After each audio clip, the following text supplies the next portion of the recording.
Hi everyone, welcome back to The Sweet Spot. Today it's my pleasure to introduce you to Jennifer Adler.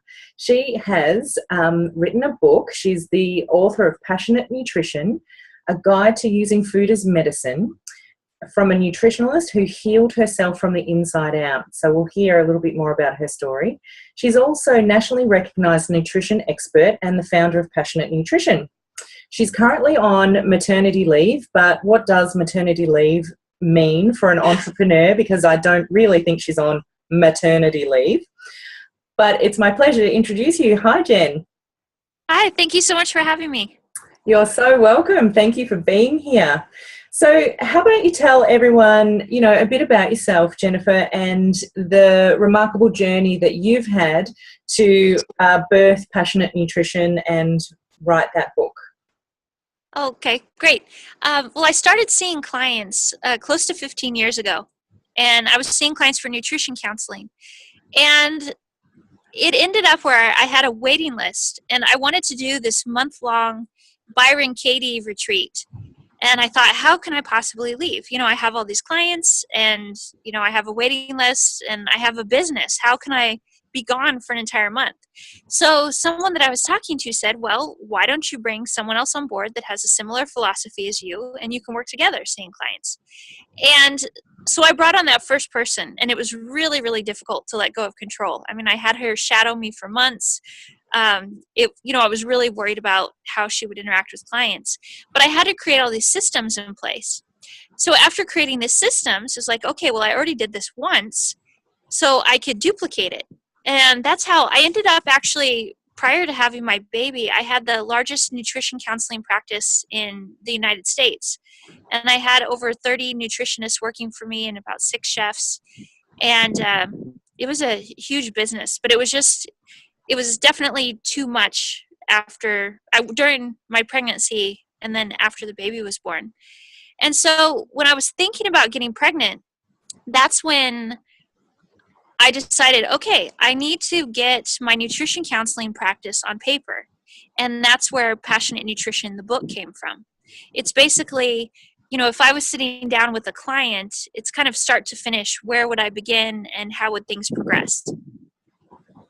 Wow. And how many years did it take you to get your clinic to that stage? That's incredible. That's a juggernaut. Yeah, it was a lot. So it got to that stage. I mean, it slowly built over time, but I would say it reached its peak at about 13 years. When I had the most nutritionists working for me. So clearly you were able to give up a lot of control, because you wouldn't have been able to get to that level of success without giving up a lot of control. Oh yeah, it's true. That was the biggest learning lesson for me, was giving up control. But once I did, there were 16 offices. I couldn't get to everywhere all the time. So that was a huge life lesson. I grew a lot through that process. And then you've recently sold the business?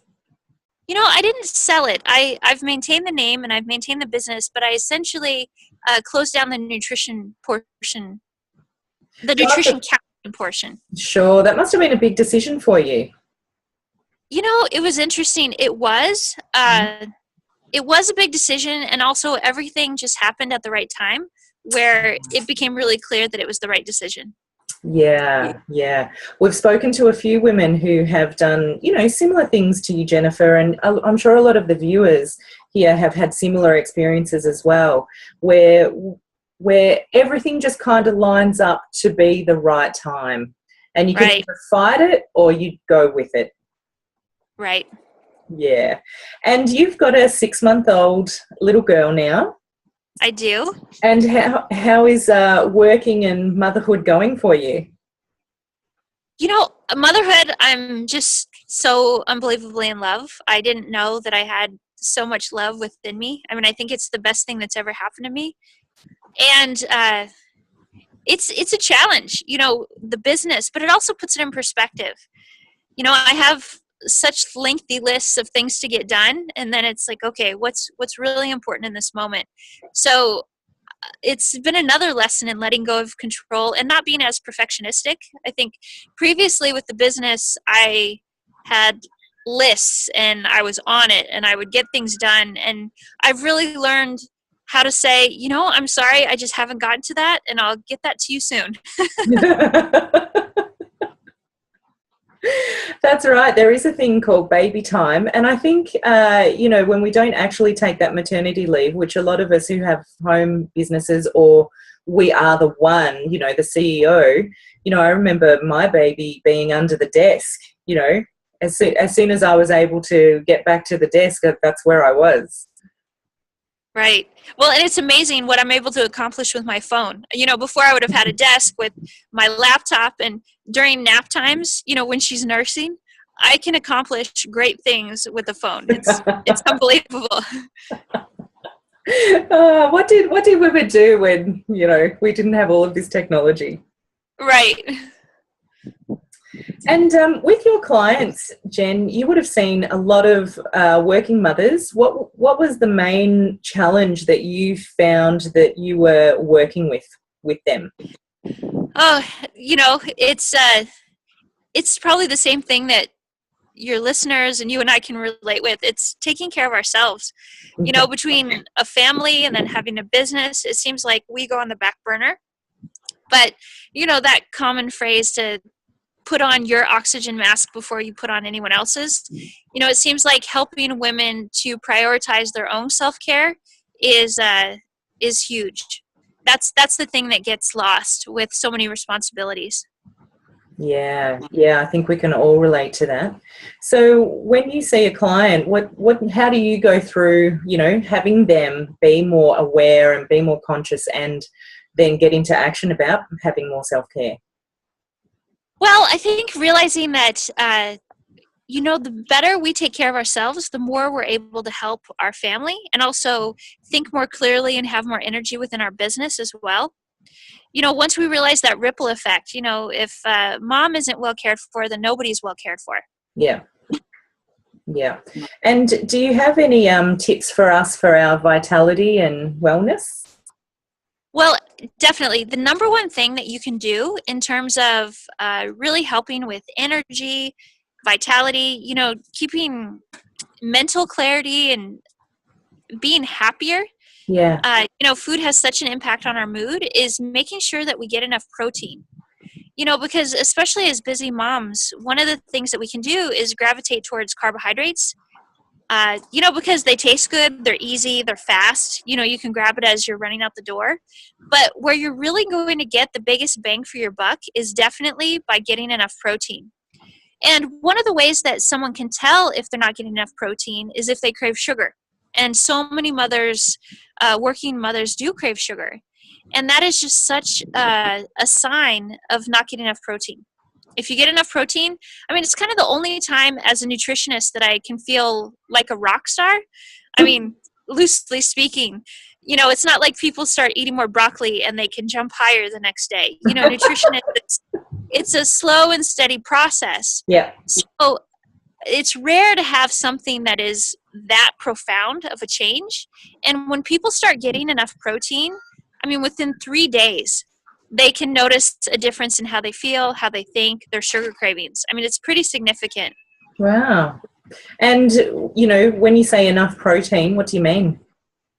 Well, it's by weight. So this is the only time actually that I get into numbers, because I feel like nutrition gets so bogged down with numbers and it makes it boring and not very practical for people. But I think with protein, it is helpful to illustrate how much it actually is. So it's essentially if you take your body weight and divide it in half and think of that many grams of protein. So to put that into perspective, say you have a small woman, that's 120 pounds. So she would need roughly 60 grams of protein. Now, I know that doesn't mean much. So to put that in perspective, 1 egg equals 7 grams of protein. A cup of beans equals 14 grams. A glass of milk is 8 grams. Now, if you get into meat or fish or poultry, like if you have the size of a deck of cards, that's where you get a lot more. That's where, as a deck of cards is about 21 grams of protein. So you can see, that's a small woman, at 120 pounds, and you can see that it's a significant amount of protein to get enough. Yeah, I see that. And so, how do you advise your clients in general to up their protein intake? Well, I would think about each time you're eating, Yep. don't worry about the numbers. That's more just to illustrate how much it actually is. Yep. But each time you're eating, just include a strong protein source. And if you don't have a lot of time, like most working moms don't, the more you can focus on animal protein, the easier it is to get your needs met. And also I've noticed that, with animal protein, that's where you can really see those sugar cravings go down. Less so with the vegetarian protein sources. Yeah. And then obviously, of course, some of us are vegetarians, so we have to be a little bit more vigilant where we're getting our protein from. Yes. And so in relation to, we're getting on the train, we're going off to work, we're trying to increase our protein. Do you have any tips for us? Well, carrying food with you, because again, what you find on the go is typically more carbohydrate-based convenience foods. But if you have things like hard-boiled eggs or string cheese, nuts, things like beef jerky or cottage cheese, trying to find things in portable containers that you can just grab and go with. That don't leak. Right, exactly, that don't leak. Yeah. I feel like my diaper bag is continually filled with leaking food that I've brought with me. I have, some strict, necessities when I'm buying, containers. Like I test them and I double test them, because there's nothing worse than putting tuna into a container, then it's in your bag, and then it's like really in your bag. Right. Yes. And that tuna smell that does not leave for months. No, you're remembering that tuna for quite a while. That's right. You're eating tuna for quite a while. And do you have any other tips or advice about self-care for our viewers, Jen? Well, also making things in advance or getting food prepared in advance, because we can have the best intentions in the world, but when we've had a long day, and we've got kids that we're dealing with and business things, and we're trying to get things done, unless we have food that's really close at hand and it's easy, then it's takeout or it's pizza or, it's just something fast. So designating a time like you would an appointment, maybe it's Sunday between 2 and 3, when you have more help, really commit that time to stocking up for the week with foods that you can just grab and go with that are strong in protein, because that makes it realistic. Because women want to eat healthier oftentimes, and it's just a matter of practicality. They're busy. Yeah, absolutely. I must say I do spend Sundays batch cooking as well, because I find if I have to cook every meal from scratch every evening, it's just too draining, B, too draining, and C, it's just too draining. Right. I do a lot of batch cooking, and then I also chop up a lot of vegetables for, say, 2 or 3 days, so that I can then just chuck them in with the meat for a stir fry or something.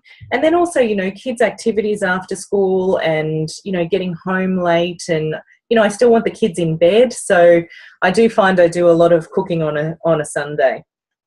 Yeah, that's great. I think that's one of the only ways to really make it practical. Yeah, I think so too.